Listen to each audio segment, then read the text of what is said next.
أنفسنا ومن سيئات أعمالنا من يهده الله فلا مضل له ومن يضلله فلا هادي له ونشهد أن لا إله إلا الله وحده لا شريك له ونشهد أن سيدنا ومولانا محمدا عبده ورسوله أما بعد فأعوذ بالله من الشيطان الرجيم بسم الله الرحمن الرحيم يا أيها الذين آمنوا اتقوا الله وكونوا مع الصادقين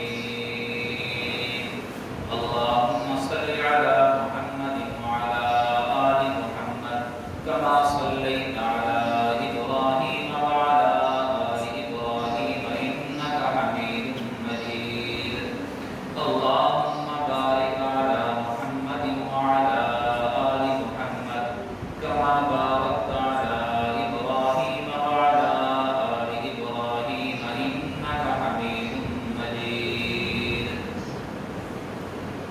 انتہائی واجب احترام بزرگوں دوستوں اور عزیز ساتھیوں، اللہ رب العزت نے ہمیں تقوی کا حکم دیا ہے، پرہیزگاری کا حکم دیا ہے۔ ہر بندہ گناہ کرنے والا چاہتا یہ ہے کہ میں گناہ سے بچ جاؤں، اور گناہ ایک علت ہے، عادت ہے نشے کی طرح۔ میرے بابا فرماتے ہیں کہ جب بندے کو ایک دفعہ گناہ کی عادت پڑ جائے پھر چھوٹنا مشکل ہے، لیکن چھوڑی جا سکتی ہے۔ اگر چھوڑی نہ جا سکتی تو اللہ کبھی حکم نہ دیتے کہ گناہ کو چھوڑ دو۔ لا یکلف اللہ نفسا الا وسعها، اللہ کسی کو ایسی بات کا حکم ہی نہیں کرتے کہ جس کے کرنے میں انسان کو بہت زیادہ مشکل ہو، ناممکن ہو۔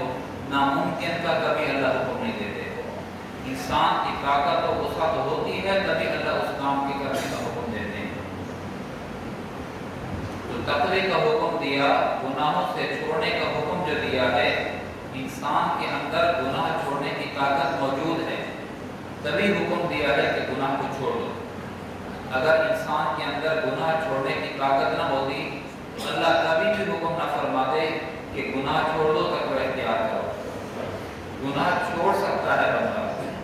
بابا فرماتے ہیں کہ بندہ کو جب پہلی دفعہ گناہ کا تقاضا ہو، گناہ کی طلب ہو، تو بندہ اگر یہ سمجھ کر گناہ کرے کہ میں اس گناہ کے بعد کبھی گناہ نہیں کروں گا، یہ گناہ کر لوں، فرماتے ہیں کہ جب دوسری دفعہ گناہ کا تقاضا اور طلب ہوگی تو پہلی طلب سے بڑھ کر طلب ہوگی، اور اس طلب میں طاقت ہوگی۔ انسان کو اس گناہ سے بچنا پہلے گناہ کی بنسبت مشکل ہو جائے گا۔ پورے زور پر طلب ہوگی، پوری طاقت کے ساتھ تقاضا ہوگا۔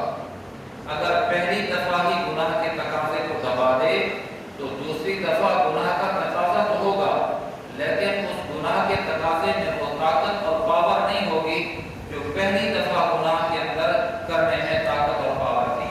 لیکن اگر کسی شخص نے گناہ کو اختیار کر لیا اور یہ سمجھ کر کہ اگلی دفعہ گناہ نہیں کروں گا، تو دوسری دفعہ جب گناہ کی طلب اور تقاضا ہوگا وہ پہلے گناہ کے تقاضے سے بڑھ کر پاور ہوگی، طاقت ہوگی، پھر چھوڑنا مشکل ہو جائے گا۔ تو گناہ کو چھوڑنے کا اللہ نے جو حکم دیا ہے، تو اللہ رب العزت سمجھتے ہیں کہ انسان گناہ کو چھوڑ سکتا ہے، اس عادت سے انسان چھٹکارا حاصل کر سکتا ہے، تبھی وہ اللہ نے گناہ کے چھوڑنے کا حکم دیا ہے۔ اگر گناہ چھوڑنے کی طاقت اور ہمت نہ ہوتی تو پھر کبھی بھی اللہ یہ حکم ارشاد نہ فرماتے۔ تکلیف مالا یطاق، ایسا حکم دینا کہ جس کی انسان کے اندر طاقت نہ ہو، اللہ کبھی ایسی تکلیف ہی نہیں دیتے، ایسا حکم بھی نہیں دیتے کہ جس کا کرنا ناممکن ہو۔ مشکل تو ہوتا ہے، انسان کا جو وجود ہے وہ انسان کا وجود آزادی چاہتا ہے، بلکہ یوں کہوں کہ انسان کا جو وجود ہے وہ آبادی چاہتا ہے۔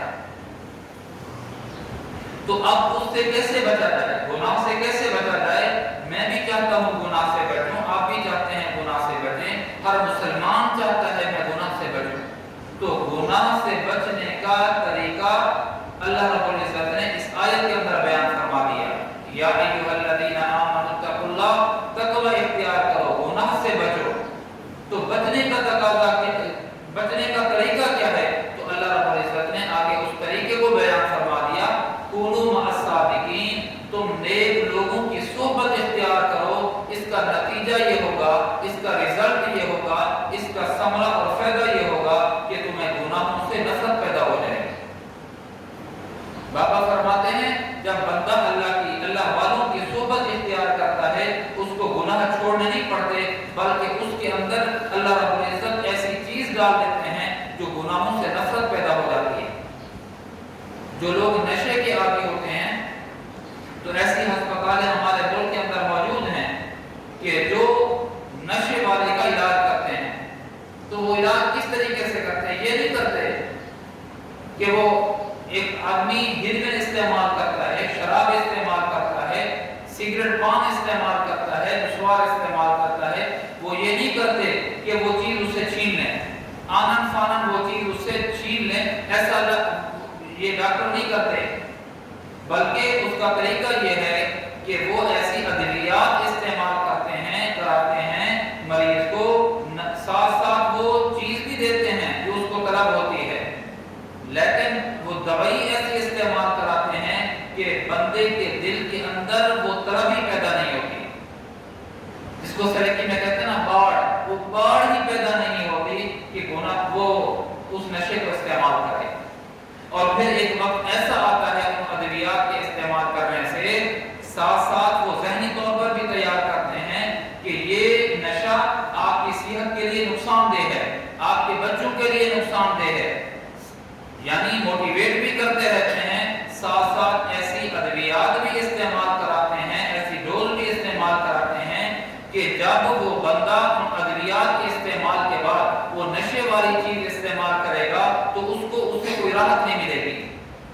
نشہ تو بندہ اس لیے کرتا ہے کہ ذہن کو سکون ملتا ہے، جب ادویات استعمال کرنے کے بعد جب وہ چیز اس کو دیں گے نشے والی، تو نشے والی چیز اس کو سکون نہیں فراہم کرے گی، ادھر انہوں نے ذہنی طور پر اس کو اس کی نفرت ڈالی ہوئی۔ دوسرا یہ ایسی ادویات استعمال کی کہ اگر وہ ہیروئن والا ہیروئن استعمال کرے گا تو اب اس کو وہ لذت حاصل نہیں ہوگی، تو بندہ خود بخود کہہ دیتا ہے کہ جس سے سکون ہی نہ ملے اس چیز کا استعمال کرنے کا فائدہ کیا؟ تو ڈاکٹر بھی نشے کے علت والے کو وہ ادویات استعمال کرتے ہیں اور اس کی نفرت دلاتے ہیں، تو وہ نشہ چھوڑ دے جاتا ہے چند دنوں کے بعد۔ تو اللہ والوں کی جب صحبت میں بندہ بیٹھتا ہے، جب اس صحبت کو اختیار کرتا ہے، نیک لوگوں کے پاس آنا جانا رکھتا ہے، تو اس کا نتیجہ یہ ہوتا ہے کہ بندے کو گناہ سے ابتدائی طور پر سکون نہیں ملتا۔ جب سکون نہیں ملتا تو اللہ والے ذہن سازی بھی کرتے رہتے ہیں، تو اس کا نتیجہ یہ ہوتا ہے نشہ تو سکون کے لیے کر رہا تھا، اس نشے میں سکون نہیں، گناہ تو سکون حاصل کرنے کے لیے کر رہا تھا، گناہ میں اس کو سکون نہیں مل رہا، بالآخر وہ گناہ کو چھوڑنے پہ تیار اور آمادہ ہو جاتا ہے۔ اب ہمارا کام کیا ہے؟ ہماری عادت یہ ہے کہ ہم یہ کہتے ہیں کہ چلو اس گناہ سے چھٹکارا حاصل کر لیں، پھر اس کے بعد اللہ والوں کی صحبت میں بیٹھیں گے۔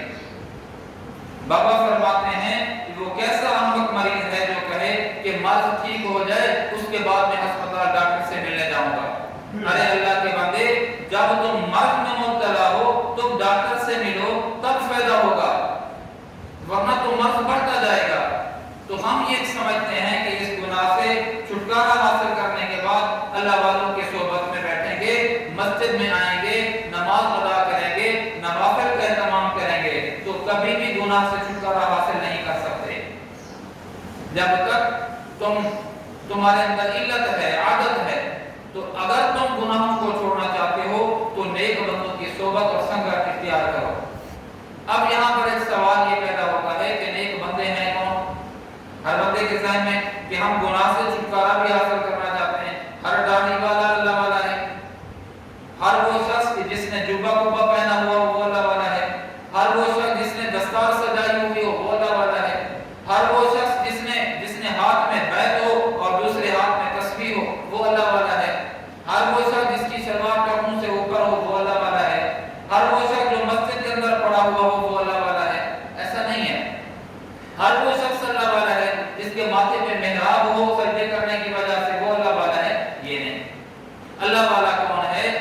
کی چند صفات ہیں.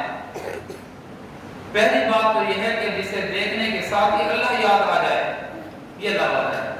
دوسرا یہ ہے کہ اگر یہ شناخت ہمارے اندر نہیں ہے تو پھر چند لمحے کسی نیک بندے جس کے بارے میں بندے کو گمان ہوتا ہے کہ یہ نیک بندہ ہوگا، تو اس کی مجلس میں بیٹھے، اس کی مجلس میں بیٹھنے کے ساتھ اگر اس کی مجلس کے اندر بیٹھتے ہوئے اگر یہ محسوس ہو جائے کہ مجھے گناہ سے نفرت پیدا ہو گئی ہے، دنیا سے نفرت پیدا ہو گئی ہے، گناہ سے، اللہ کی نافرمانی سے نفرت پیدا ہو گئی ہے، تو پھر اس کی صحبت کو لازم پکڑ لے بندہ.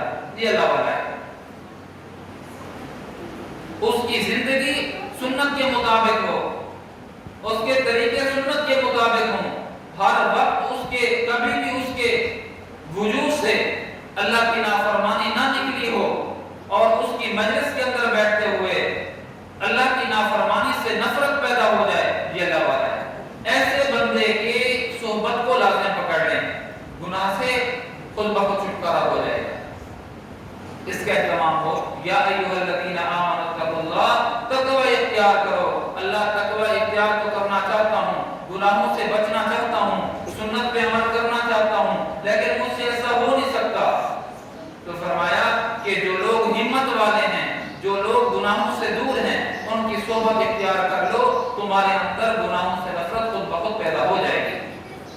اور میں نے عرض کیا ہے کہ نیک لوگ کون ہیں؟ ان کی چہرے سے ہی اللہ نظر آئے گا، اللہ کی یاد آ جائے گی، یہ اللہ والا ہے. اور اگر یہ سمجھ نہ آئے تو پھر چند لمحے، چند گھنٹے روزانہ آنا جانا رکھو. اگر اس کے ساتھ بیٹھنے سے گناہوں سے نفرت پیدا ہونا شروع ہو گئی ہے تو یہ اس کا بلڈ گروپ تمہارے ساتھ بیٹھ چکا ہے. اب اس کی صحبت اختیار کرو، گناہوں سے چھٹکارا حاصل ہو جائے گا. اور جب گناہوں سے چھٹکارا حاصل ہو جائے گا، اس کا فائدہ ہمیں کیا ہوگا؟ وہ یہ ہوگا کہ جس طرح دیسی آم کلمی آم کے ساتھ پیوست ہو جاتا ہے، دیسی آم ہے، اس کا پیڑ ہے، اس کا درخت ہے، اگر اس کی کلمی آم کی کلم اس کے ساتھ لگا دی جائے تو پھر کیا ہوتا ہے؟ وہ آم دیسی نہیں رہتا، بلکہ وہ آم کلمی بن جاتا ہے، قیمتی بن جاتا ہے.